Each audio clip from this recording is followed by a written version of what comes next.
Hey YouTube, Awsama Writer here. Welcome to my review for King-ohger Episode 47, and first of all I want to talk about the most important thing I noticed in this episode. Grody's glasses look like if they shrunk the hell out of Harry Potter's glasses.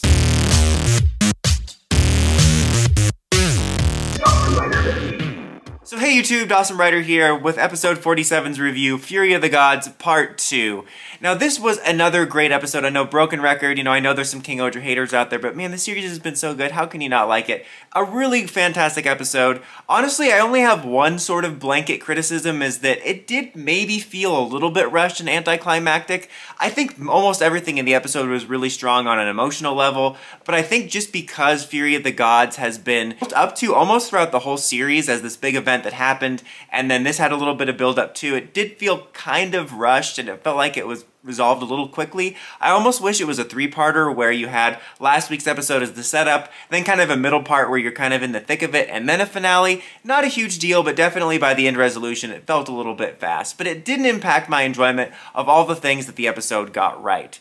We actually start off with some pretty big revelations about the Bugok, that they were also a species that was hunted by Dugdead and then took refuge on Terra, and they do draw further comparisons between Grody and Gira, and that he was originally hoping Gira would effectively become Grody for this wave of stories, where he would end up becoming this vessel for death and destruction, which I really do like that detail. I thought that was cool and unexpected.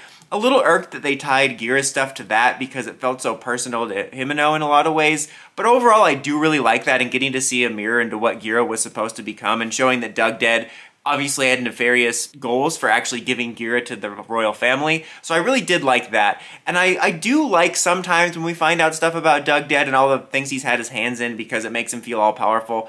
But also, I don't necessarily like that the Bugok also fleed from somewhere else. I feel like something similar could have been accomplished with them being from Terra, mainly because I'm like, is anybody from this planet? It's just filled with like random refugees. After that, we get to all of the Rangers preparing for the Fury of the Gods attack. And this was a set of really nice scenes that made the episode almost feel like a finale, as it had that culmination feel, where we kind of get a greatest hits almost of like all the kingdoms we've met, highlighting their side characters, highlighting the communities, how they're all going to help in the situation. It was really nice. Some standouts include Dubowski being like, well, of course, our kingdom's gonna prepare to celebrate in the amongst of all this, and they're in the middle of all this, with all the food we can bring. And then Rita actually being like, look, prisoners, I know you use secret tunnels, but we totes gots to use those now. I thought that was a nice touch, both kind of funny and a little bit meaningful. They say something to the degree of like, your crimes are going to be there, but you can have a fresh start, and you can help that by helping us now.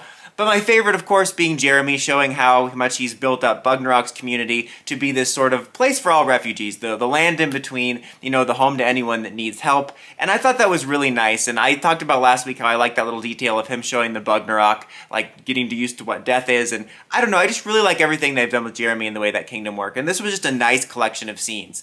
Then you also get Rackley's helping fight on the forefront, and you also get him giving a speech to like the forces, which was really nice. Really great stuff with Rackley's that highlighted that even though I really do hope one day we get a Sentai rogue villain ranger that stays evil, I have no doubts about what they did with Rackley's here. I really love his development and redemption. I mean, I suppose it's a redemption, but he was always technically on the side of good. But man, the actor did such a fantastic job of making this love-to-hate character, and now this character that carries this weight on his shoulders and yet seems very heroic. It was also on a superficial, weird level. It was kind of cool to see him fight with the King's weapon, because I don't think we ever saw Ohsama do that.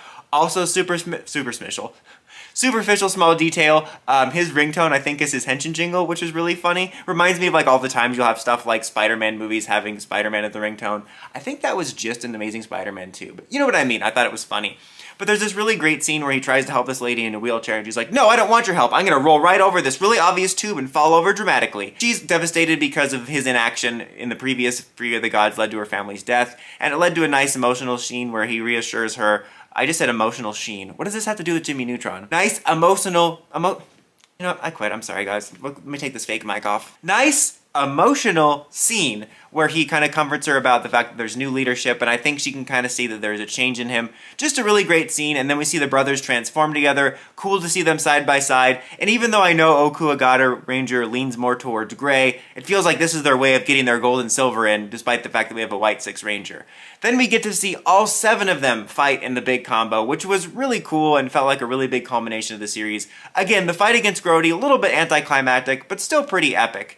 And then Grody winds up in like the land of the dead where everything isn't quiet, because multiple times in the series he said, you know, death is quiet, that's the beauty of it, but he ends up in a place that's not quiet. And in a way, I almost feel bad for him just because it was kind of, I don't remember actually, to be honest with you, I don't remember whether he volunteered for eating this stuff or not. But regardless, like what he ended up as in regards to the way he behaves and feels about death was all a result of what he ate. So you kind of feel bad for him away. Even if it was his choice, he probably wouldn't have known how he would have wound up feeling. Again, not like he's a victim, but it does kind of suck considering we know that like if that had happened to Gira, he would have turned into something similar, and we know that would have had nothing to do with what Gira actually wanted. At the end though, also a minor little nitpick, and I know this is a Sentai and a kid show, it is kind of unrealistic and almost a bit too far that there was like no collateral damage, because they're like, the amount of deaths is 0. I'm like, I feel like almost anything would have been better. You could have been like 5, like it would have been more realistic and you still did a good job, but I get the sentiment. Very small little nitpick, but man, overall still a really good episode. Like I said, maybe feeling a little bit rushed, but I thought it was pretty good. It was weird how it in part felt like a finale, but then kind of like a rushed end arc. And it's funny because like next week they're like, oh, the final battle against Dugdead. I'm like, no, like Boom Boonger's not till March 3rd. We still got time, so we got to spin the wheels a little bit. Makes me wonder how the next few weeks are going to get padded out, because all we really have left is the fight against Dugdead. Although I'm still thinking, or a lot of people are still thinking, that the Terra stuff is going to show up at one point, because they did tee that up, although we are getting that movie. So, I don't know, we'll have to see. Overall, though, I really did enjoy this week's episode. What did you guys think of Fury of the Gods 2? Let me know in the comments as always. Until next time, don't forget to like, comment, subscribe, and climb the steps and ring that bell to get notifications for my videos. Awesome Rider, signing out.